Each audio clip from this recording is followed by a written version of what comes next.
3 consecutive days now, terrorists and affiliate militias coming from outside Somaliland border have brazenly attacked Somaliland National Army bases.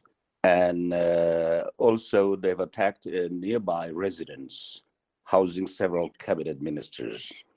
I want to make sure that people understand that this was an unprovoked attack.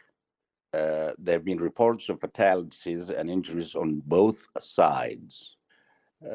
This tragic loss of life was entirely, and I say entirely avoidable, because as you may probably hear, our military went out of Las Anod city to give space and chance for talks and negotiation.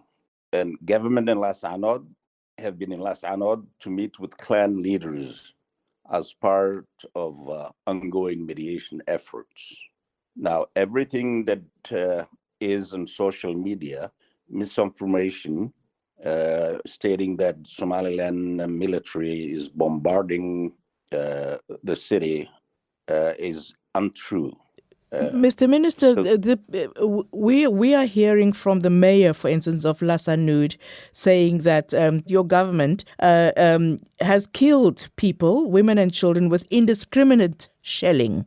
Well, that's incorrect. And the mayor just resigned today to join the forces, the militia forces. It is well known, well documented that the militia members of Al-Shabaab have started and continue starting this attack on the military bases. We have not started any of this. But we are hearing, and we've seen images on the internet of hospitals being overcrowded with people that have been injured. And I'm also just interested in what's the evidence that Al-Shabaab is involved in any of this?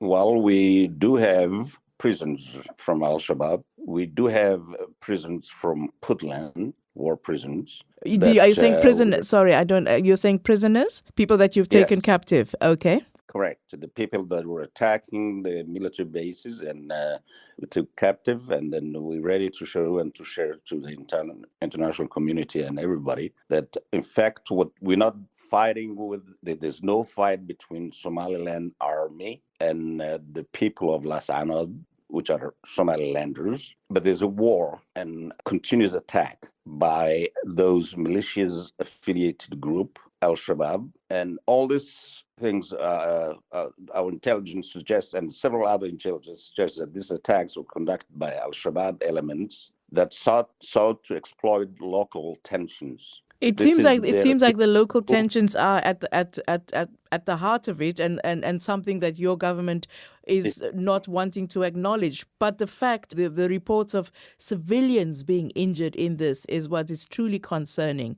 And the questions are you going to stop the attacks against civilians? Well, we have unilaterally decided to stop, and we're not attacking them. We're just defending ourselves. And around 2 days ago, there was an emergency meeting of the cabinet, and it called for peace. The president ordered the cessation of military operations to give peace initiative a chance to allow relief assistance to be provided to those who have been displaced by fighting and facilitating aid to local hospitals. Now, the photoshops that were circulating in the media. You're calling them photoshops? Are you saying that people are lying about what's happening to them, what's being done to them? What I'm talking about, the photoshops that I've seen on social media, saying that we have destroyed hospitals that we built for our people. We cannot attack our civilian people. But there are videos showing men in military uniforms saying that they are shelling terrorists by doing this. And of course, there are civilians that are being injured in all of this and killed in all of this.